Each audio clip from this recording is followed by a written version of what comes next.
c'est parti. Donc petite mise au point neurologique sur le trauma crânien. Alors pour commencer, on va parler des bases anatomie, axos, hypertension intracrânienne, et puis après on parlera plus spécifiquement du trauma crânien, les différents types de traumatismes, classification et la prise en charge. Donc l'anatomie, la base, ça, vous savez déjà tout ça, système nerveux central qu'on va dérouler un petit peu plus précisément, système nerveux périphérique, on n'en parlera pas, c'est pas l'objet du topo, et puis juste un petit mot du système nerveux autonome. Donc concernant le système nerveux central, j'apprends rien à personne, le cerveau il est contenu dans la boîte crânienne qui est de l'os, constitué de deux hémisphères, un droit, un gauche, avec en périphérie la substance grise ou cortex qui correspond aux corps neuronaux, et puis au niveau central la substance blanche, c'est les fibres nerveuses et la myéline, avec l'hémisphère droit et gauche qui sont reliés entre eux par le corps calleux.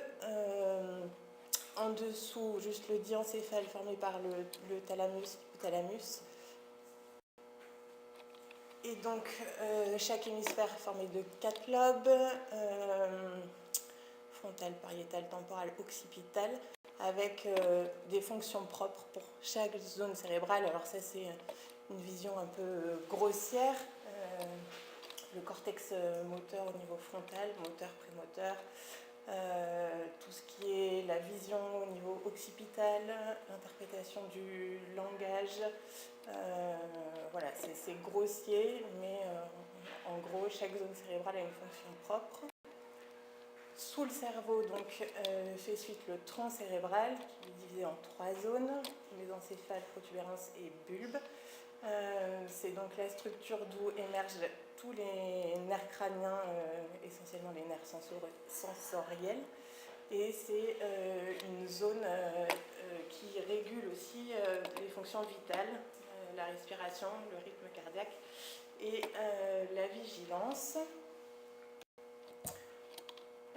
À sa face postérieure, donc il y a le cervelet qui lui aussi est constitué de 2 hémisphères, 3 lobes chacun, avec un rôle dans l'équilibre, la coordination motrice et dans le tonus musculaire. Et en dessous du tronc cérébral, donc la suite du système nerveux central se fait par la moelle épinière qui circule donc au sein du canal rachidien, les vertèbres qui la protègent, avec pareil, de la substance grise, les corps neuronaux au centre et la substance blanche en périphérie, qui va former donc une racine antérieure motrice, une racine postérieure sensitive, et donner donc les nerfs rachidiens et le système nerveux périphérique dont on ne parlera pas. Quand on parle de système nerveux central, il y a également les méninges qui sont à prendre en compte, donc qui sont des feuillets qui protègent les structures du système nerveux central, la moelle épinière et le cerveau, qui sont constitués de plusieurs couches. Donc sous l'os, accolé au périoste, il y a la durmère qui tapisse le cerveau et qui suit tous les sillons. Il y a la pimère, et entre les deux, il y a les espaces sous-arachnoïdiens dans lesquels circule le LCR, qui permet les échanges métaboliques au niveau cérébral, qui est formé grâce à la couche qui est entre pimère et durmère, qui est l'arachnoïde. Donc, dans tout ça circule le LCR, plutôt LCS, liquide cérébrospinal, sécrété donc, au niveau des ventricules latéraux, qui sont représentés là en coronal, les ventricules latéraux, 3e ventricule, 4e ventricule, avec un débit de sécrétion de l'ordre de 300 ml par jour, à peu près, avec une circulation du LCR qui se fait donc en intra et en extra-structure nerveuse, formation à ce niveau-là, passage dans les différents ventricules, puis passage autour des structures et résorption au vertex, qui évite que ça s'accumule évidemment.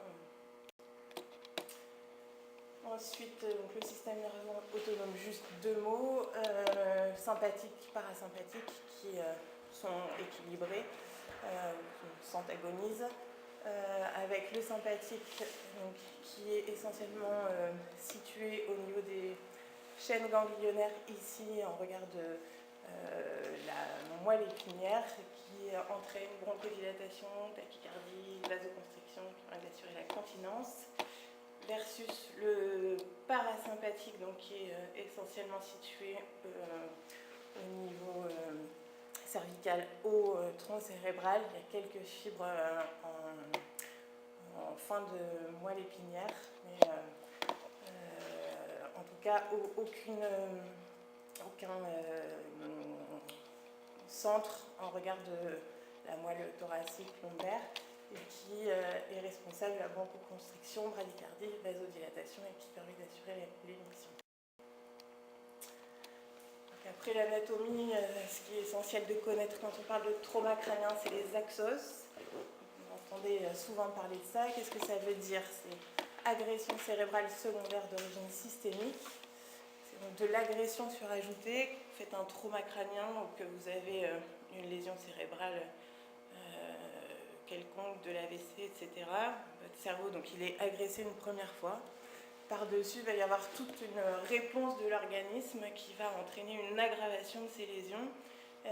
Et donc, toutes ces choses qui peuvent aggraver les lésions et faire de l'agression secondaire se résument sous le nom de axos.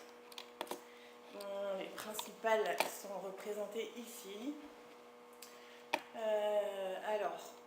CAPNI, la PCO2, avec un objectif entre 35 et 45 de PCO2. C'est pour ça qu'on vous fait faire des gaz du sang réguliers et qu'on vous demandera de monitorer le CO2 expiré sur les cérébraux lésés. Trop de CO2, pas assez de CO2, ça entraîne des lésions cérébrales surajoutées par des modifications de diamètre des artères cérébrales et donc un retentissement sur le débit sanguin cérébral. L'hypoxie, ça rajoute de la lésion. On vous demandera toujours d'avoir une SAT supérieure à 95% chez les neuroagressés. L'hypotension et à un moindre degré l'hypertension, ça génère également de l'agression surajoutée. Donc il y a des objectifs qui sont écrits là, mais on verra tout à l'heure, qui sont à adapter à chaque malade en fonction du monitorage. Ensuite, l'anémie, c'est également un paramètre qu'il faut contrôler. Et le seuil théorique pour les cérébraux lésés, c'est une hémoglobine à 10 grammes par décilitre. Les dysnatrémies, c'est pareil, c'est un retentissement sur l'œdème cérébral, entre autres. Et donc l'hyponatrémie et l'hypernatrémie sont à éviter avec un objectif entre 140 et 145. Et c'est pour ça qu'on vous fait faire des ionos répétés chez les traumatisés crâniens. La glycémie, ça aggrave également la lésion cérébrale avec des objectifs qui sont assez serrés. Un objectif de glycémie entre 1,4 et 1,8, 2 pour optimiser la récupération neurologique sont recommandés, donc avec des protocoles d'insulinothérapie en fonction.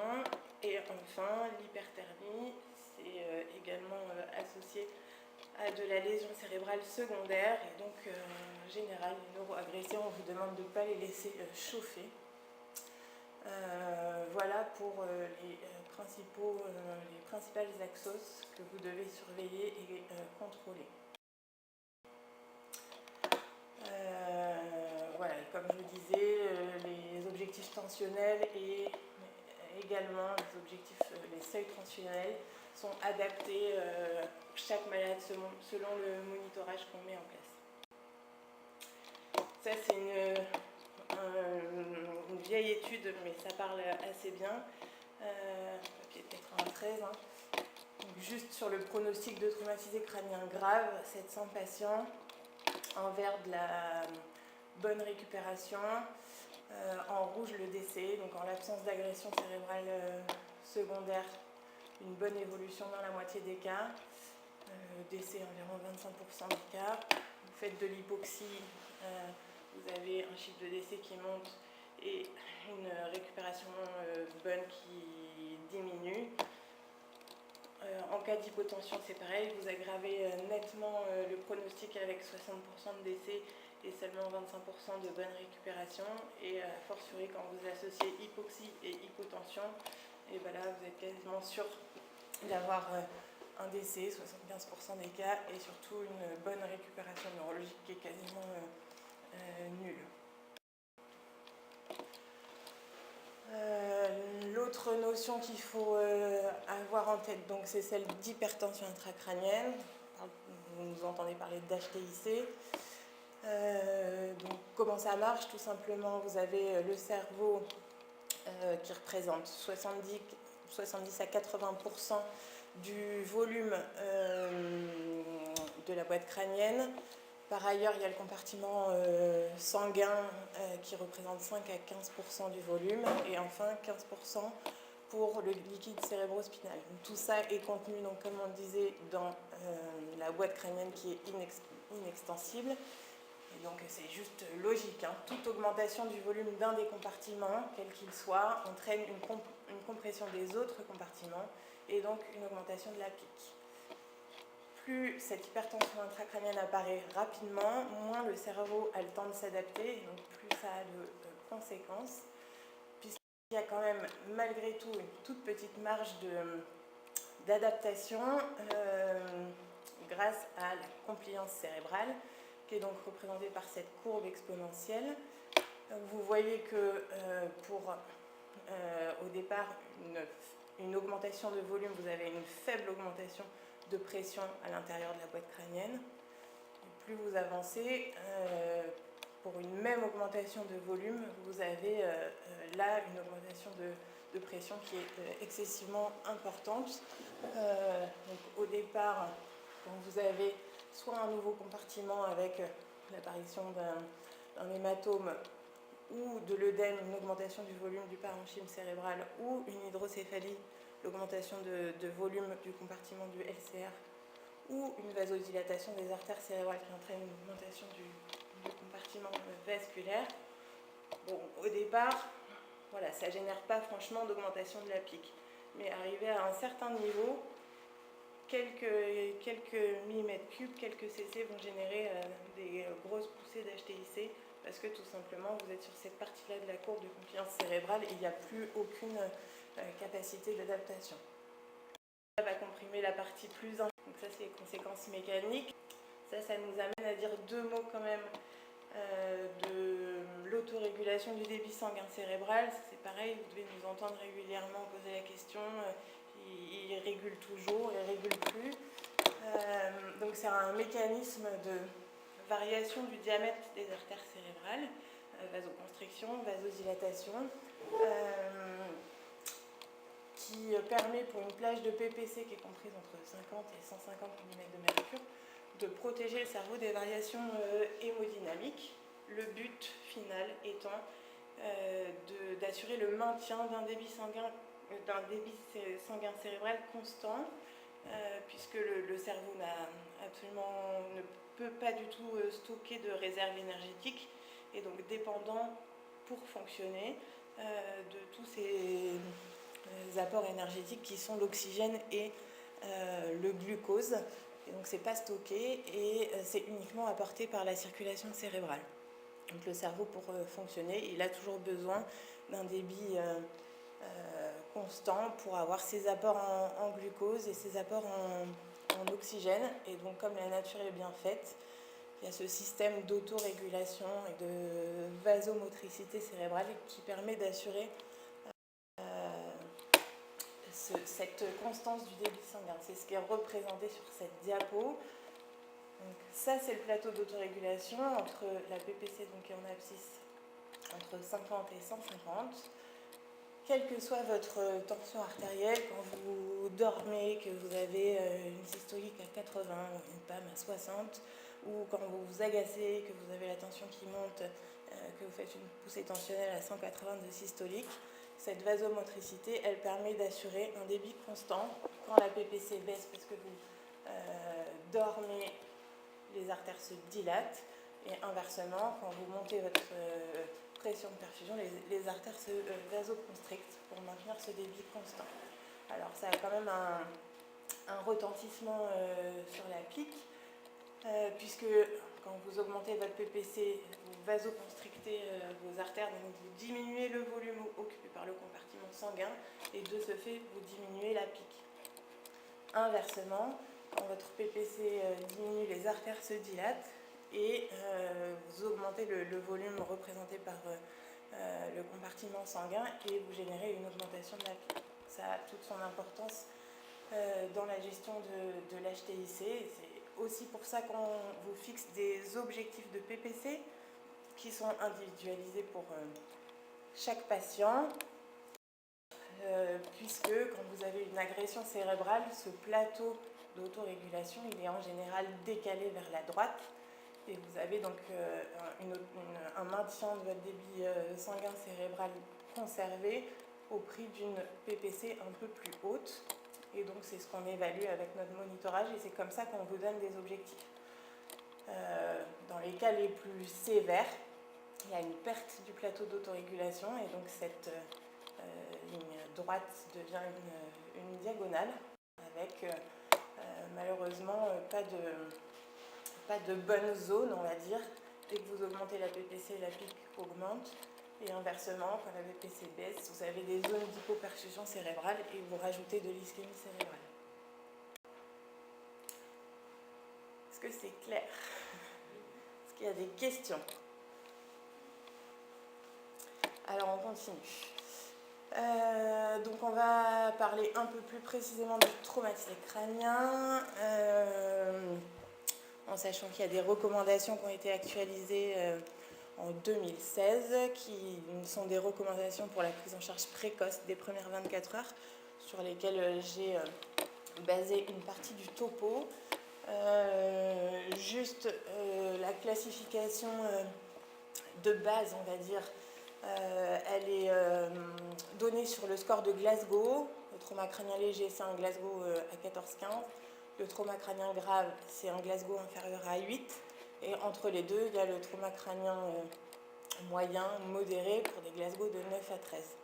Ça, c'est la classification qu'on voit partout. Dans ces recommandations, il est quand même précisé donc, que la gravité du trauma crânien, elle est évaluée sur le Glasgow, mais également sur la taille et la réactivité pupillaire, qui est évidemment quelque chose à surveiller pour les traumatisés crâniens.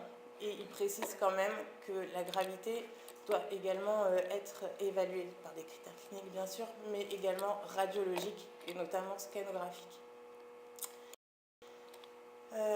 Donc on va parler des différentes lésions. Pour commencer, l'hématome extradural. Donc ça, c'est un saignement entre l'os et la dure mère. Et en général, c'est un hématome qui se forme suite à une lésion artérielle. Donc c'est un saignement qui se fait rapidement, un hématome qui grossit vite, puisque la lésion artérielle saigne forcément plus qu'une lésion veineuse. Donc en général, ces patients-là, les patients qui ont des hématomes extraduraux, quand ils commencent à avoir des signes neurologiques, il faut quand même se dépêcher parce que ça va mal finir. Si les patients sont pris en charge rapidement, l'évacuation chirurgicale, quand c'est indiqué de l'hématome, il peut y avoir facilement une récupération neurologique satisfaisante à partir du moment où on n'a pas laissé le cerveau comprimé trop longtemps.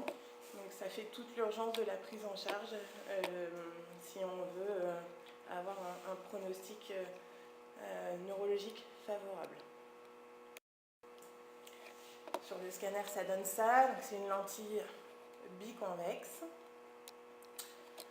À côté de ça, vous avez l'hématome sous-dural, donc qui lui se situe entre dure mère et arachnoïde et qui en général est d'origine veineuse. Donc l'hématome se forme en général plus lentement, il y a même des sous-duraux chroniques. Et il y a des critères évidemment qui indiquent ou non la nécessité de prise en charge chirurgicale, voilà, qui sont bien détaillés dans les recommandations. Et sur le scanner, ça donne ça. Et on parle de lentilles biconcaves. Et on différencie quand même en général assez facilement le sous-dural de l'extradut au scanner. Ça peut quand même pousser fort. Ensuite, il y a la contusion cérébrale ou hématome intraparenchymateux qui correspond donc à des lésions qui associent de la nécrose hémorragique et de l'œdème. La distinction entre contusion et hématome, contusion, pétéchie, voilà, c'est la taille en fait de la lésion. Une petite lésion, un petit diamètre, on va parler d'une pétéchie, d'une contusion, et puis quand ça commence à prendre une taille importante, on parle d'un hématome, mais globalement c'est la même chose. C'est en général une lésion qui siège en regard du point d'impact ou à l'opposé avec les lésions de contre-coup et qui résulte d'un écrasement du cerveau contre l'intérieur de la boîte crânienne. Et ça donne ça. Donc là, on parlera facilement d'hématome. Et là, on parlera plus facilement de contusion. Là, c'est bifrontale en l'occurrence.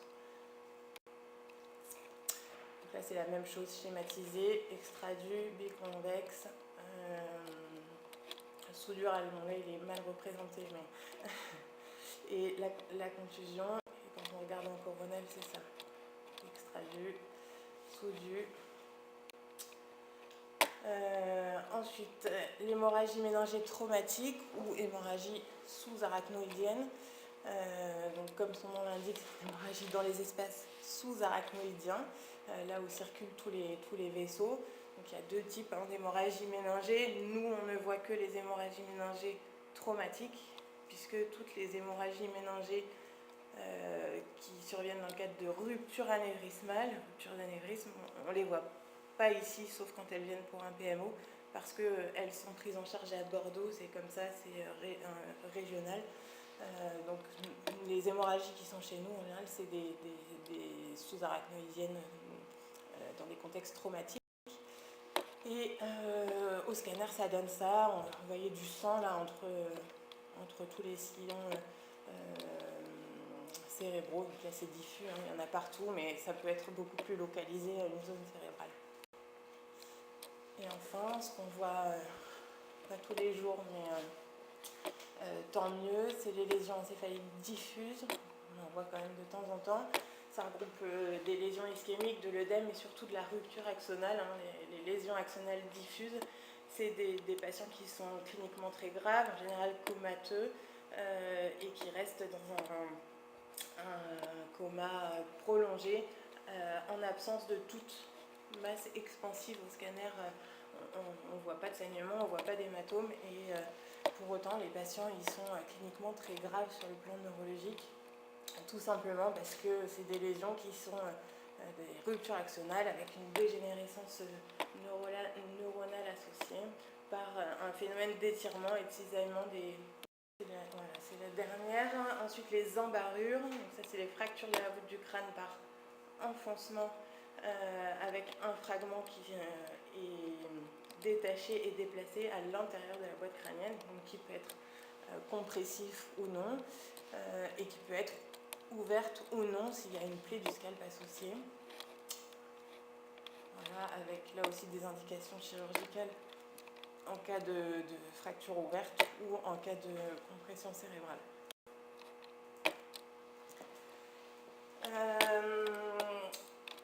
Donc maintenant, on va parler un peu plus précisément de la prise en charge de ces traumatisés crâniens, de la neuroréanimation.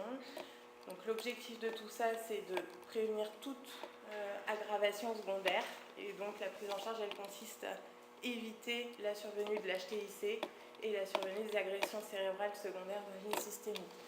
Et donc toute notre prise en charge va consister en le maintien de la perfusion et de l'oxygénation cérébrale adéquate pour correspondre aux besoins. Comme je vous disais, il y a les recos qui ont été actualisés en 2016. Voilà, recos phares de la société de Neurochir, de Neuroréa, voilà, la médecine d'urgence, toutes les grandes sociétés savantes ont participé à tout ça. Donc on va détailler le monitorage, la surveillance et puis on finira par la prise en charge thérapeutique. Monitorage, ces recommandations, elles préconisent d'avoir recours à un monitorage multimodal associant Doppler transcrânien et ou pression tissulaire cérébrale en oxygène. Le but étant d'optimiser le débit sanguin cérébral et l'oxygénation du cerveau pour tous ces patients traumatisés crâniens sévères. Donc, on va commencer par la PIC PTiO2. Donc la PIC, on a globalement chez nous deux moyens de la mesurer. Le plus fréquent, c'est la PIC intraparenchymateuse, qu'on associe ou non à la pression, au monitorage de la pression tissulaire en oxygène. L'autre moyen de mesurer la PIC, c'est quand nos patients ils ont des DVE, auquel cas on monte une tête de pression sur le circuit pour monitorer tout ça. Donc la PIC intraparenchymateuse, elle est comme son nom l'indique dans le parenchyme cérébral, plutôt superficielle. Et là vous avez la DVE, donc là pour le coup le cathéter il est plus profond puisqu'il va jusque dans un des deux ventricules latéraux. Bon, ça vous connaissez. Donc la PIC, on la pose systématiquement selon, c'est pareil, il y a des indications qui sont clairement définies dans les recommandations. Bon, on arrive quand même à trouver des situations cliniques où on se pose toujours un peu la question, on la met pas. On la met plutôt facilement, en l'absence de contre-indication, on va quand même aller mettre un petit cathéter dans le parenchyme cérébral, toujours un risque infectieux et puis un risque hémorragique. Voilà, qui est toujours à prendre en compte, mais en tout cas c'est ça qui nous permet de monitorer la pression de perfusion cérébrale, qui est donc le principal déterminant du débit sanguin cérébral, et donc c'est quand même un paramètre qui est utile à avoir. La littérature met en évidence une augmentation de la mortalité et de la morbidité des patients dès qu'elle dépasse 20-25 mm de mercure, parce que les normes se situent entre 0 et 15 mm de mercure. La PTiO2 permet une approche de l'oxygénation cérébrale. Alors on est d'accord que le cathéter il est placé à un certain endroit, donc c'est un reflet de la pression tissulaire cérébrale en oxygène à l'endroit du monitorage. C'est local, reflet de l'hémodynamique locale. Et ça c'est pareil, dans la littérature a été mis en évidence une augmentation de la morbidité et de la mortalité pour des chiffres inférieurs à 15 mm de mercure, la norme étant plutôt autour de 25-30. Cette PIC intraparenchymateuse, qui est la majorité des PIC qu'on met en place dans le service, donc elle a l'avantage de se mettre au lit du patient.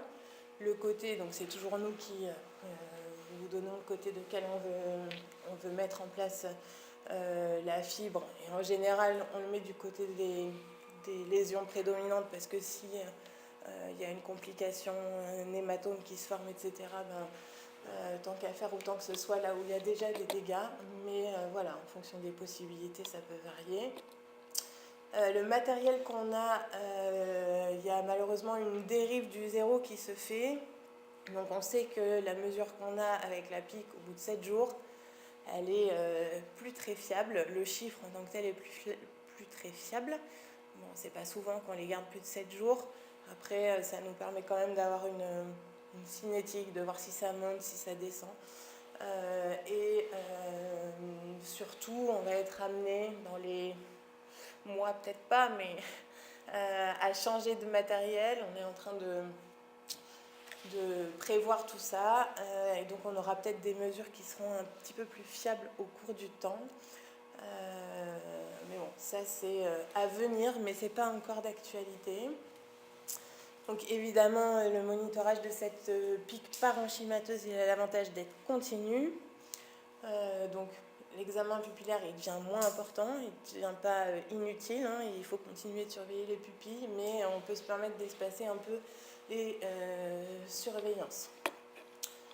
Donc les objectifs, en général, après on s'adapte à chaque patient. La pique c'est inférieur à 20, la PTiO2 c'est supérieur à 15, voire plutôt maintenant supérieur à 20.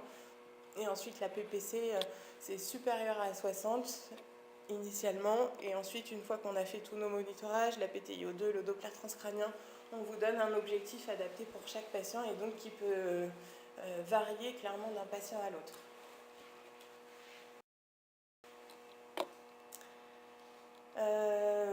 Bon, ça c'est vos soins de base, c'est pareil, ça sera à réévaluer en fonction des modifications à venir. Globalement, pour l'instant, vous faites les pansements tous les 2 jours. Vous êtes censé vérifier que c'est bien fixé. Ça évite que les pics s'arrachent au scanner des fois. Et surtout, ça c'est votre affaire, vous savez ça mieux que moi, réinitialiser le 0 entre Camino et Scope à chaque débranchement de pic et tous les matins.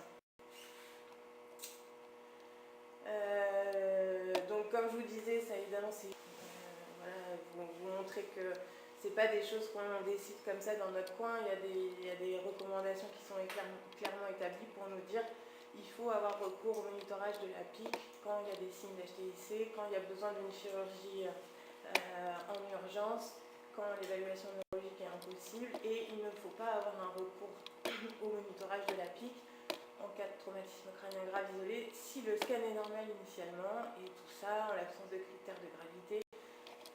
Bon, et il détaille encore plus, voilà, donc on a toujours des recommandations pour se baser et se décider à monitorer ou pas. Et comme vous disiez, ça a beau être très bien détaillé, et ben des fois on est un peu entre deux. Donc après discussion entre nous, on décide ou pas de monitorer, mais voilà, ça ne repose pas sur rien, c'est clairement défini. L'autre moyen de monitorer la pique, c'est quand il y a une DVE en place. Donc la DVE, c'est comme je vous ai montré, le cathéter qui va dans le ventricule latéral, là où il y a le LCR qui est sécrété. Et donc ça va permettre de drainer vers l'extérieur du LCR à l'aide d'un cathéter qui est implanté par les neurochirurgiens, en général au bloc opératoire, mais ça peut se faire au lit, et dans certaines structures en mode dégradé, ça se fait par d'autres personnes que les neurochirurgiens. Voilà, mais ici à Pau, on est obligé d'avoir les neurochir pour avoir recours à cette technique, en sachant que, outre la mesure de la pression intracrânienne, ça permet de traiter l'HTIC en drainant du LCR. Donc dans les cas d'hydrocéphalie, vous avez vos ventricules qui sont complètement gonflés et qui prennent de la place dans la boîte crânienne. En cas d'hémorragie ventriculaire, pour sortir le LCR quand les voies d'évacuation du LCR naturel sont bloquées du fait de caillots, de coagulation. Et ce qu'on ne fait jamais jusqu'à maintenant, mais qui est recommandé, ça fait partie des possibilités de prise en charge des traumatismes crâniens graves. Je crois que là, il y en a un dans le service qui a eu le droit à sa DVE pour un trauma crânien. C'est pas les habitudes, mais ça fait partie des recommandations. Donc ça, c'est pareil. On pourrait être amené à avoir de plus en plus de DVE. C'est en cours de discussion avec les neurochirurgiens, puisque c'est quand même quelque chose qui est recommandé avant les barbituriques, etc. C'est quelque chose qu'on devrait faire avant de mettre nos patients sous Pinto. Alors évidemment, il y a des contre-indications, etc. Mais bon, peut-être vous serez amené à avoir de plus en plus de DVE dans le service. Bon, c'est du schéma pour faire joli. Alors, je ne sais pas si tout le monde est à l'aise avec ça, parce que c'est des trucs qu'on n'a quand même pas souvent dans le service. Mais normalement, vous avez une fiche technique.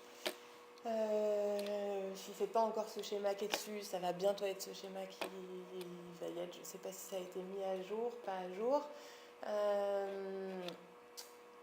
Alors, vous avez le cathéter, ça commence à ce bout-là, le cathéter qui va dans le patient. Un premier robinet, celui qui est là. donc qui permet de mettre en place une tête de pression en dérivation, et c'est avec ça que vous allez monitorer la pique quand il y a une DVE. Évidemment, en général, quand il y a une DVE, c'est pour qu'on évacue du LCR. Donc ce robinet, il est fermé, puisque le côté ouvert, c'est pour le drainage du LCR vers la poche. Donc évidemment, vous perdez la continuité du monitorage de la pique. Le chiffre qui s'affiche n'est pas fiable tant que le robinet n'est pas tourné dans le bon sens. Donc pour ces patients-là, vous devrez toutes les heures, pour surveiller la pique, la PPC, tourner le robinet pour avoir une mesure fiable de votre pression intracrânienne. Ensuite, la tubulure continue. Évidemment, tout ça, c'est un système clos et ça doit rester clos. Il y a un clan qui est très utile et qu'il faut absolument utiliser pour chaque mobilisation du patient. Toute mobilisation de patient se fait avec la DVE clampée, parce que vous êtes quand même en relation directe avec l'intérieur de la boîte crânienne. Si vous laissez ouvert et que vous mobilisez votre patient dans tous les sens, la tête en bas, la tête en haut, à chaque fois vous modifiez sa pression intracrânienne. Un coup vous la baissez fort, un coup vous la montez fort. Donc c'est clairement pas du tout adapté avec un cerveau qui fait ça dans la boîte crânienne. Ça génère du saignement, etc. Donc c'est très, très important que vous clampiez absolument pour toute mobilisation du patient cette DVE. Ensuite, bon, ça ce sera, c'est pareil à voir. Peut-être que quand on aura un peu plus de DVE dans le service, il y aura peut-être un protocole de prise en charge avec des prélèvements à faire en fonction de certains critères pour la bactério, pour traquer les infections, les ventriculites, etc. Voilà, donc ça c'est un site qui permet de prélever du LCR. Évidemment, c'est à n'utiliser que quand on vous le demandera. Le site de prélèvement classique, il est à l'autre bout du circuit, hein, il est là. Donc ça, en théorie, vous ne devez pas y toucher. Et puis, donc derrière la tubulure se continue, arrive à, je ne sais pas comment vous appelez ça, là, ce réservoir, là. Ça doit avoir probablement un nom, mais en tout cas, c'est ce qui permet le compte-gouttes et de mesurer le volume de LCR en réservoir. Voilà. Et derrière, donc la suite de la tubulure pour arriver jusqu'à la poche avec un site de prélèvement. J'ai oublié la valve anti-retour avant le réservoir. Et donc le zéro à faire au niveau du tragus avec la réglette qu'il faut mettre. Il y a un niveau normalement qui permet de mettre la réglette à l'horizontale, donc au niveau du tragus, pour faire le zéro et mettre la DVE au niveau qu'on vous demande. Ça c'est pareil, c'est une prescription médicale. On vous dit la DVE on la veut à 0, plus 10, plus 20. Derrière surtout on s'adaptera au débit du LCR en général pour vous faire modifier le niveau de la DVE.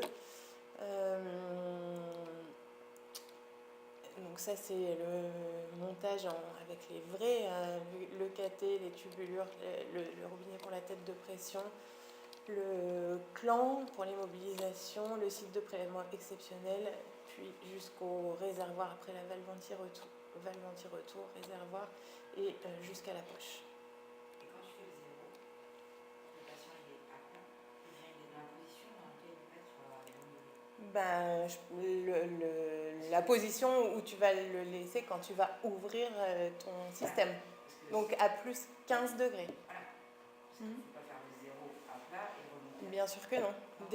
De toute façon, dès que vous mobilisez le patient, vous clampez. Mais évidemment, il faut faire le zéro en position où il est et où il va rester, quoi. C'est pareil, c'est une magnifique photo. Hein. C'est le topo pour les gens qui ne connaissent pas. Donc,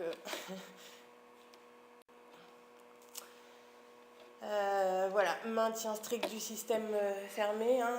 Si on rompt le système clos, voilà, ce qui va s'infecter, c'est quand même les méninges, le cerveau, méningite, ventriculite. Bon, ça, je ne vous cache pas qu'en termes de pronostic, ça les aggrave clairement. Donc, il faut vraiment s'assurer que le système soit bien fermé, traquer tout écoulement de LCR qui serait anormal. Voilà, et j'insiste encore une fois, clamper avant sanguin correct. Et donc adapter nos thérapeutiques, monter les amines par exemple. Et donc il est recommandé d'évaluer initialement la gravité des patients avec le Doppler transcranien. C'est également des choses qu'on est censé faire pour les traumas crâniens modérés, là, qui sont entre deux, parce que c'est prédictif de leur aggravation. Donc c'est recommandé pour évaluer la gravité initiale, mais c'est aussi recommandé, on l'a vu tout à l'heure, hein, dans le monitorage au jour le jour de notre patient. Donc on met notre sonde d'écho là au-dessus de l'arcade zygomatique, puisqu'en fait ça nous permet de nous retrouver juste en face de l'artère sylvienne, artère cérébrale moyenne. On est parfaitement aligné et donc avec ça on va pouvoir mesurer des vitesses. Ça va nous donner cette courbe-là, c'est la courbe du flux sanguin dans l'artère cérébrale. Il y a d'autres localisations possibles pour monitorer d'autres artères, etc. Elles sont beaucoup plus compliquées en termes de réalisation, en tout cas que personne n'a l'habitude chez nous de faire.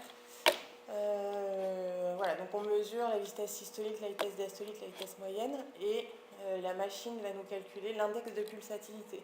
Et donc vous entendez toujours dire il y a l'IP supérieur, enfin tel chiffre supérieur ou inférieur à 1,4, parce que ça fait partie des critères qui nous permettent de dire que le patient est en hypertension intracrânienne ou pas. Et en général, on donne et un IP et la vitesse diastolique, et avec ces valeurs-là, et ben, on interprète et on dit le patient est en HTIC. Ça peut nous permettre de diagnostiquer l'état de mort encéphalique, donc voilà, avec un flux inversé, reverse flow. Donc ça peut éventuellement nous éviter d'aller pour les PMO au scanner pour rien. Après, il faut évidemment que le patient il soit monitorable, hein, parce que c'est une super technique, c'est pas très compliqué à faire. Mais malheureusement, il faut que la fenêtre pour les ultrasons soit bonne, ce qui n'est pas forcément le cas quand le patient il a été opéré ou il a l'hématome juste en regard de la fenêtre.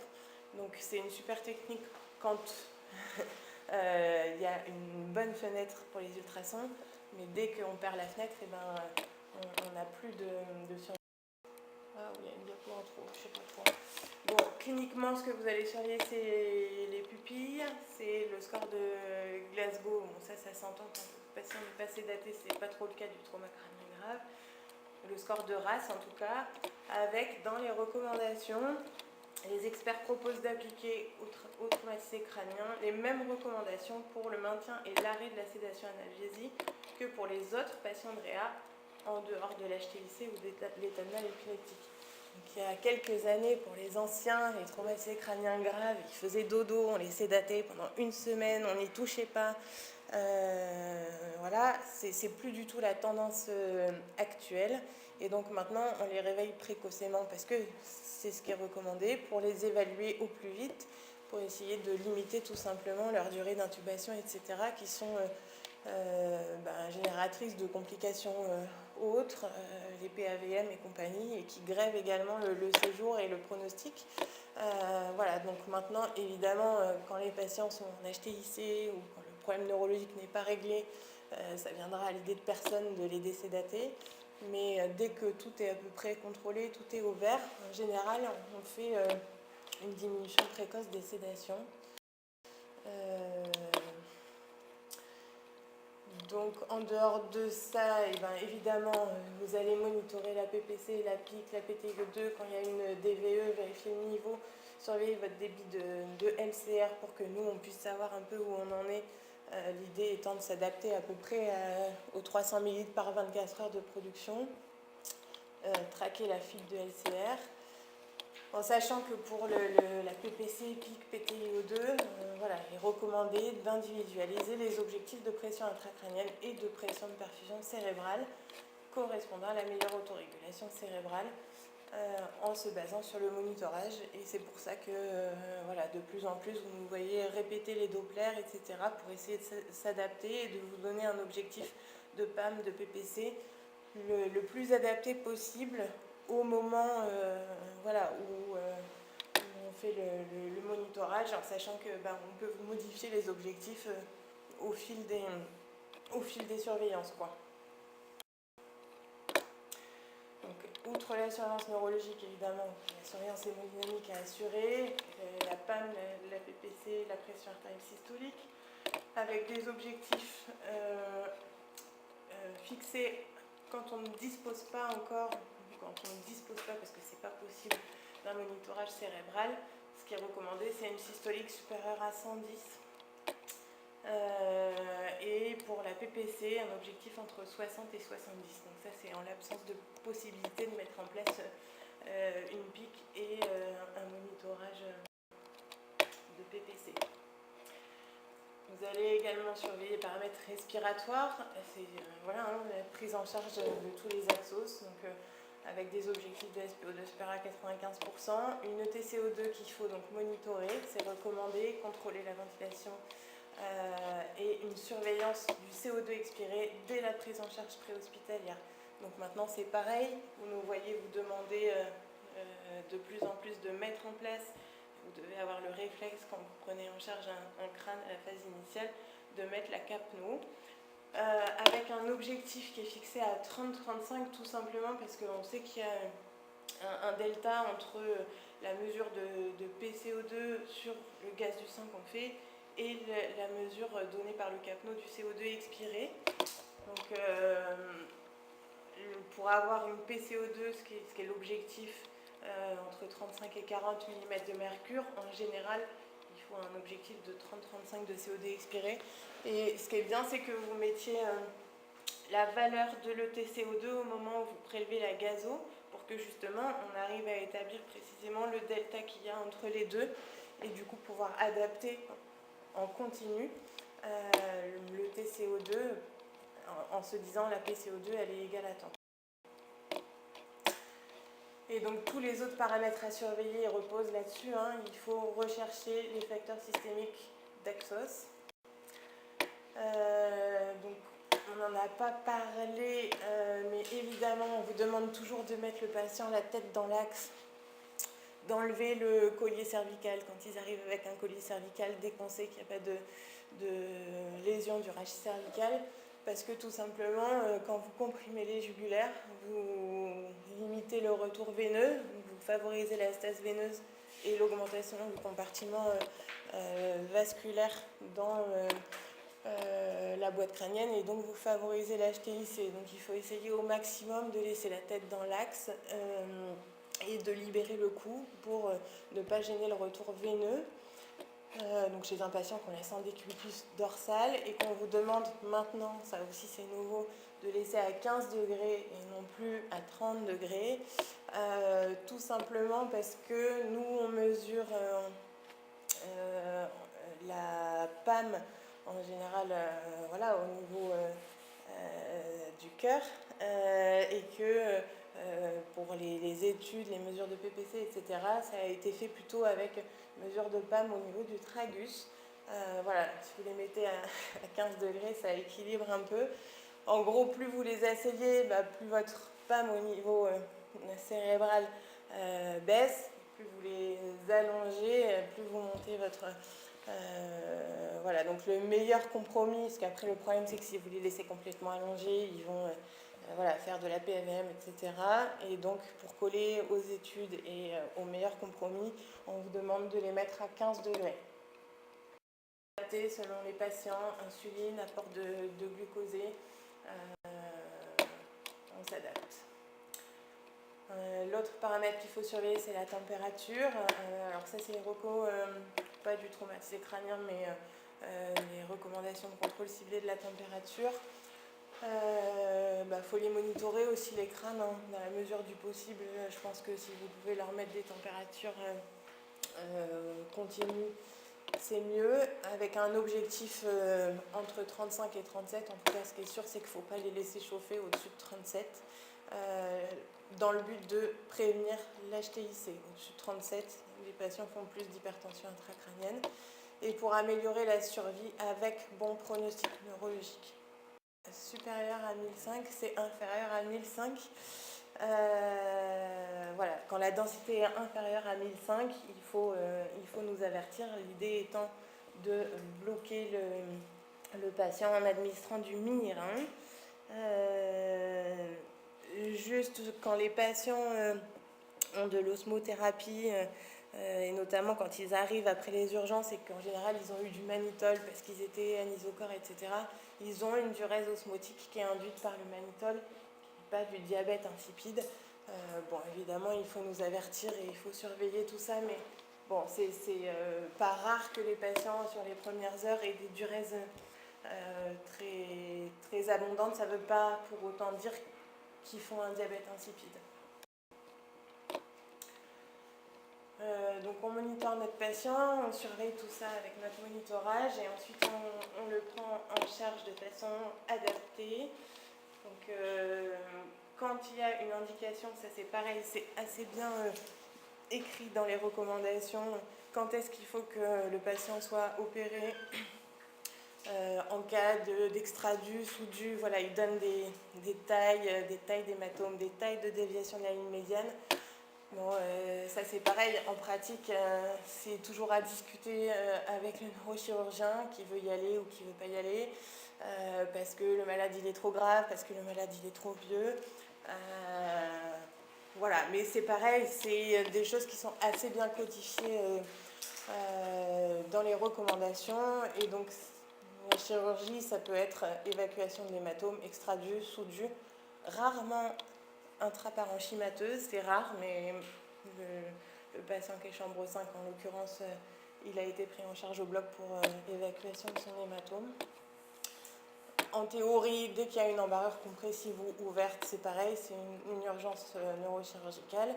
Et puis, comme je vous disais, l'autre indication, ça peut être la mise en place d'une DVE dans le cadre d'une hydrocéphalie ou d'une hémorragie intraventriculaire, mais aussi maintenant, de plus en plus, peut-être dans le cadre d'un traumatisé crânien avec une HTIC mal contrôlée. Et enfin, la craniectomie décompressive, le moins possible, mais c'est pareil, c'est assez bien établi aussi quand est-ce qu'on peut la proposer.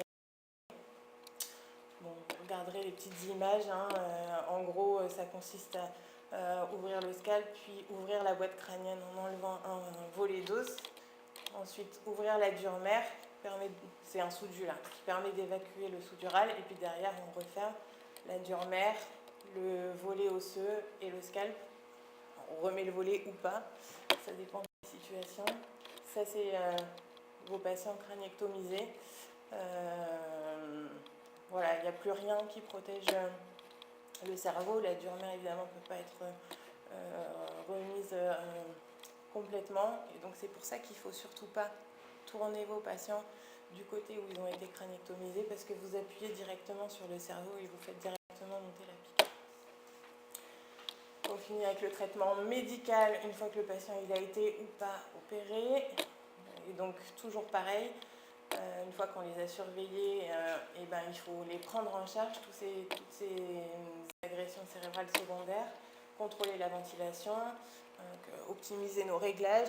Outre la surveillance de la PCO2, on vous demande de faire des gazos régulières, on surveille aussi la PO2, etc. pour essayer d'adapter au mieux notre ventilation mécanique. Sédation adaptée, comme on l'a dit, selon les situations, en l'absence d'HTIC, d'état de mal épileptique, comme pour les autres malades. On vous donnera un objectif de race. Optimisation de l'hémodynamique en fonction des objectifs qu'on se sera fixés avec le monitorage. Remplissage, amine, métabolique avec insulinothérapie, adaptation des réhydratations pour lutter contre les dysnatrémies, transfusion en fonction du seuil transfusionnel qu'on aura établi avec le monitorage, antipyrétique et refroidissement externe dès que les patients chauffent. D'où la discussion avec les neurochirurgiens et la possibilité que les DVE soient de plus en plus fréquentes dans le service. Et enfin, craniectomie de décompression en cas d'HTIC réfractaire, ça veut dire que les autres thérapeutiques n'auront pas marché, et quand même dans le cadre d'une discussion multidisciplinaire, donc clairement on le fait pour des patients jeunes, etc. On ne proposera pas ça à quelqu'un qui a 80 ans, quoi. et dans les recommandations sur le contrôle ciblé de la température, il y a également cette recommandation: patient traumatisé crânien avec HTIC malgré le traitement médical bien conduit, pratiquer un contrôle ciblé de la température entre 34 et 35, donc une hypothermie, dans le but de gérer la pression intracrânienne. Ça, c'est le dernier palier, hein, c'est du sauvetage. Mais c'est possible, ça nous est déjà arrivé de mettre un criticool chez un patient cérébrolésé pour lutter contre l'HTIC.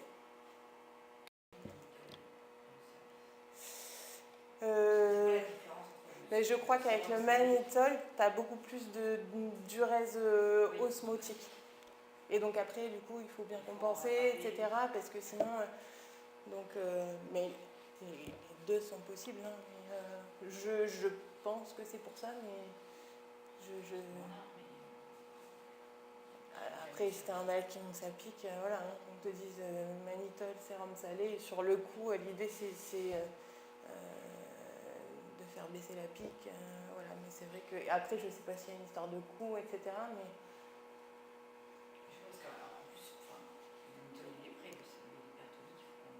Ah oui, je sais, c'est chiant pour vous ça. Il y a beaucoup d'ampoules. Hein. Bah, je pense que quand même avec le mannitol, tu as ce côté... Ouais, ça pour le coup, c'est plus du tout... non.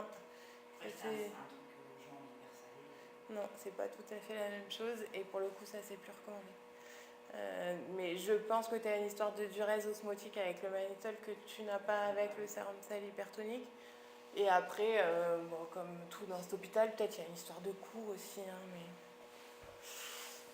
La patiente qui a une DVE, elle a été posée ici? Oui, au lit. Non, c'est Cabal qui est venu la poser. Oui. Ouais.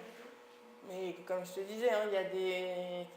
Moi, quand j'étais en Calédonie, il était question que ce soit les réanimateurs qui les mettent, parce qu'il n'y a pas de neurochir sur place. Donc voilà. Mais bon, on verra hein, comment les choses elles évolueront. Hein. Voilà, nous l'idée, c'est juste de proposer ce qu'il y a de mieux. Et en l'occurrence, la DVE, on est censé la mettre en place quand c'est possible. Parce qu'après, quand vous avez votre patient en HTIC et que les ventricules ils sont complètement collabés, tu peux toujours essayer d'aller mettre un cathéter dans les ventricules. Hein. C'est compliqué. Donc voilà, mais il y a des fois où ça nous paraît possible et les neurochirurgiens ne sont pas toujours d'accord ou disponibles ou d'accord pour la mettre. Et du coup, bah, c'est vrai qu'on se prive quand même d'un palier et d'une possibilité thérapeutique. Voilà, quand on met les patients sous Pinto, c'est quand même pas anodin non plus. Hein. C'est pareil, ça a beaucoup d'effets sur l'hémodynamique cérébrale. Voilà, donc c'est sûr, on fait baisser le chiffre de pic, mais est-ce que vraiment c'est bénéfique pour le patient?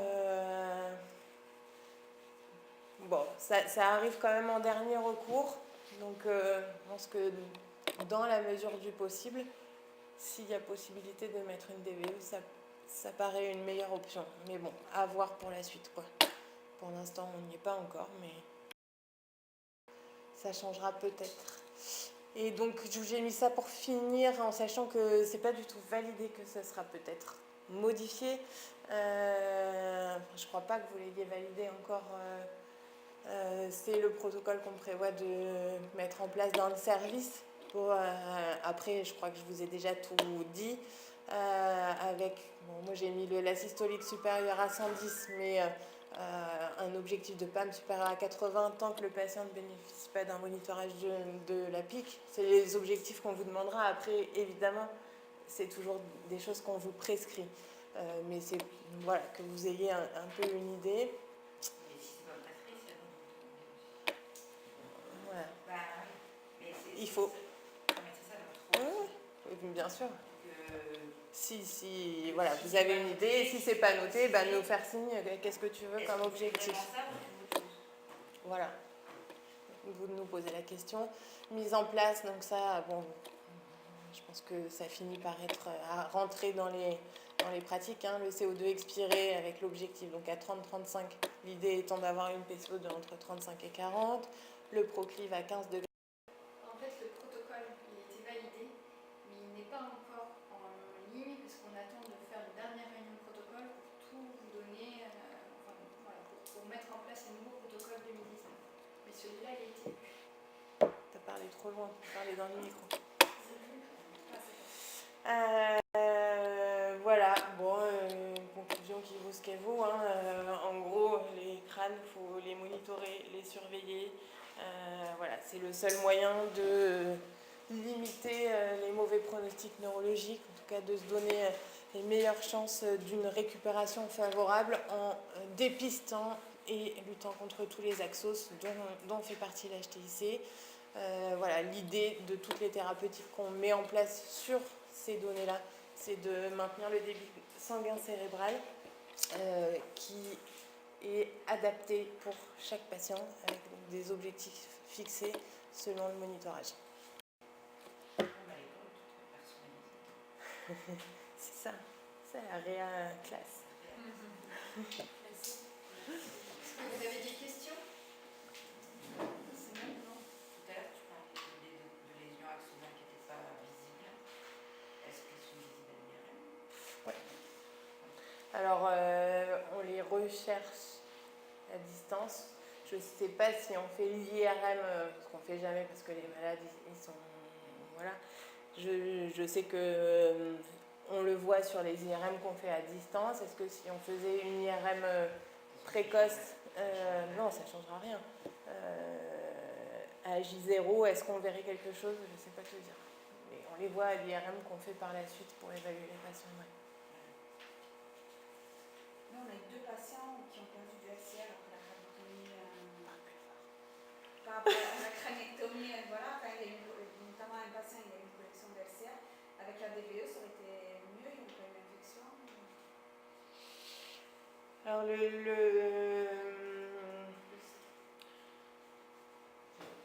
en fait, tu parles du monsieur de la 5 Ouais. Qui a fait une fuite de LCR en regard de son site chirurgical. Lui, il n'y avait pas le choix que de faire la chirurgie qu'il a eue. Clairement, il a eu une craniectomie décompressive d'emblée parce qu'il était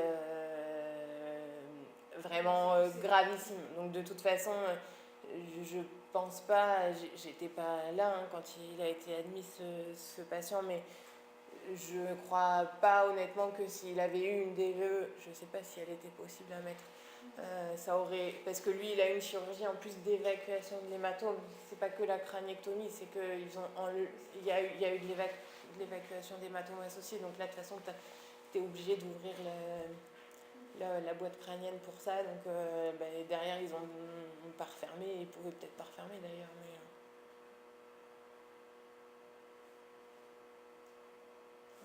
il y a eu sa craniectomie dans le second temps, ceci dit. La quantifier, Ah ben non.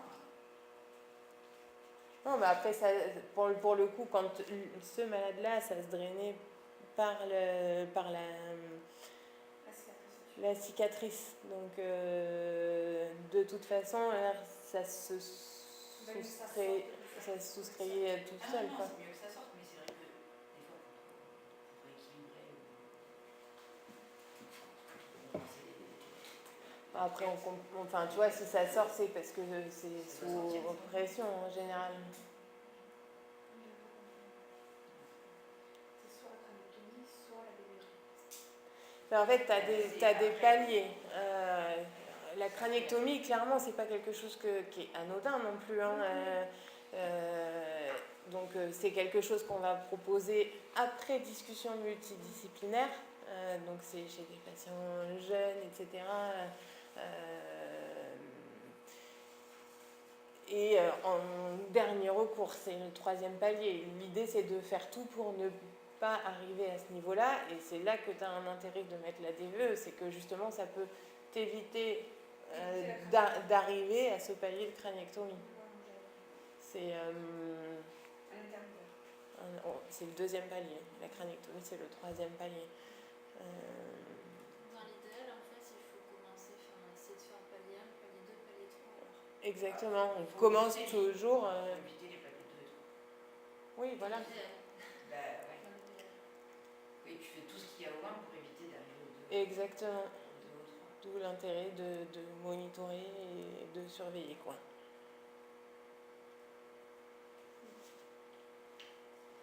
Parce que même dans les parents, je repense à la mobilisation, ne bouge pas, c'est quoi, 40, enfin, plus de 48 heures, même ça dépend. On personnalise, adapté à chaque patient. Ouais, je veux dire, le patient qui est complètement stable, qui a une pique qui reste très basse, je veux dire, on va pas, voilà, on va pas vous empêcher de le mobiliser, etc. À J2. Inversement, le patient qui est à J7, mais qui est en HTIC, à qui tu fais de l'osmothérapie, ben, il a beau être à J7, on n'aura pas envie que tu le tournes, quoi. Donc, faut s'adapter à chaque malade. On s'adapte. Tu commences par leur mettre tout ce qu'il faut. Tu les bouges pas. Non, ça va être facile aussi. Je suis d'accord. Merci beaucoup. Merci beaucoup. Là, si jamais ils veulent